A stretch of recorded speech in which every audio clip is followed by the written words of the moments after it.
Urhulumente uvakalise inkxalabo ngendima yemingcwabo ekunwenwiseni intsholongwane yecorona. Akulunganga kwaphela ukuqhuba imingcwabo ngelixesha, nto leyo ikhokelele ekubeni kuhlaziywe imiqathango ephethelene nenani labantu abanokuzimasa umngcwabo, lehliswa, layokufikelela kumashumi amahlanu. Kungokunje abembeli bafumana indlela ezintsha zokuphila ngelixesha lilizwe liqubisana nale ntsholongwane. Amagosa ezempilo ayinxalenye yabazili abazimase imingcwabo emibini eyohlukeneyo eMpuma Koloni. Ngomhla wama-21 ngoMatshi esajonisi, amalungu asithandathu osapho afunyaniswe enentsholongwane yecorona, ngelixa amanye esalindele iziphumo zovavanyo. Ukanti kule veki iphelileyo ngamakhulukhulu abantu abazimase umngcwabo eCacadu. Ezi ziganeko zibonakalisa amathuba phezulu okosuleleka kwabantu emingcwabeni. NgoLwesithathu ibhunga likazwelonke liqubisana nale ntsholongwane lithethe kunye neentatheli. Umphathiswa wezobulungisa umnumzana Ronald Lamula uvakalise inkxalabo ngabantu abophula imiqathango ebekiweyo yokuqhuba imingcwabo.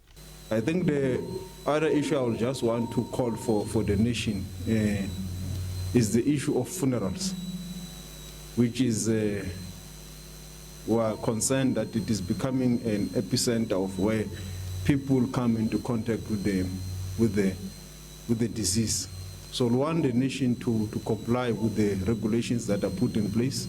Ubishop Phumelele Koliti womzi waseTopia eMpuma Koloni uthi kunzima ukuqhuba imingcwabo ngelixesha nanjengoko iintsapho zingakwazi ukuqhuba le mingcwabo ngokwesithethe. This is a problem for us as Africans because we have been grown and taught about Ubuntu.